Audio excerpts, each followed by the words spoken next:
I'm currently working on a book looking at how key Asian countries, neighbors of China, are responding to its rise, and to what degree is anxiety over China's rise prompting them to adopt more overt balancing behavior?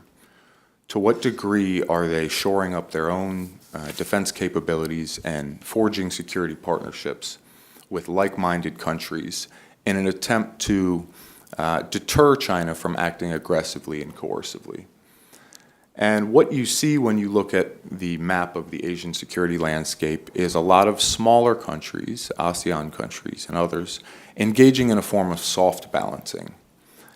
And they're doing so while simultaneously engaging China. The two aren't mutually exclusive. One can be engaging and balancing at the same time. Many of them are. Many of them have been for some time. But if you look over the longer term, and it's already begun, what you see is a couple of countries moving toward much harder forms of balancing, now and over the long term. And principally those are India, the United States, and Japan. Now, what does it mean if a country is hard balancing? How is that different from soft balancing? I think the key question is, are you willing to forego the benefits of engagement in order to increase your own defense? Are you willing to irritate the country that you're balancing against, or cross their red lines, or do something to defend your own principles that invokes their ire? Are you willing to meet with the Dalai Lama and invoke Beijing's ire? Are you willing to have some kind of relationship with Taiwan? Are you willing to oppose the Oprah Initiative? Many countries in China's periphery share some of these sentiments, but don't have the power or confidence to act on them.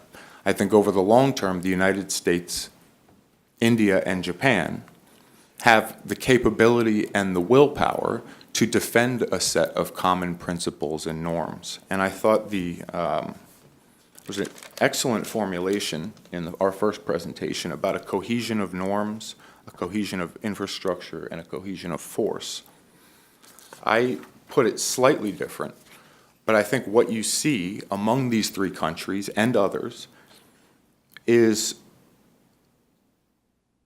increasing commonality on how they view the Asian security order, coming together on a set of principles, concepts, institutions, and connectivity. If you look at joint statements from the US, India, and Japan in recent meetings, you will find a lot of references to support for freedom of navigation, support for peaceful dispute settlement, support for the rule of law, ASEAN centrality, support for the East Asia Summit, support for the UN Convention on the Law of the Sea, inclusive, economic-focused infrastructure projects. And then we also have a series of competing visions or initiatives. The Indo-Pacific construct is shared, but the United States is promoting a principled security order. That was something that Defense Secretary Carter became a big proponent of later on in his term. At almost every conference he spoke at toward the end, he promoted the idea of a principled security order. Prime Minister Abe in Japan has begun promoting a free and open Indo-Pacific. On this connectivity issue, we have India, for some time, was promoting the idea of a Project Mausam as a potential alternative to OBOR. Japan has the Quality Infrastructure Partnership Initiative.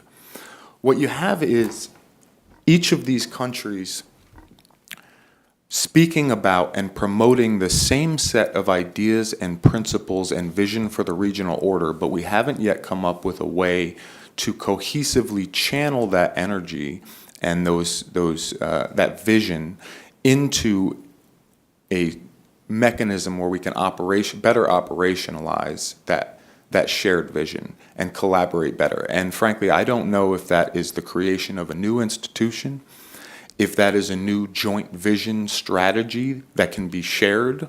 Then we move beyond the bilateral to the multilateral arena. I don't know if that eventually includes Australia. I don't know if that eventually includes Vietnam. But there is this energy being generated by anxiety over China's rise, and we all seem to be moving roughly in a similar direction.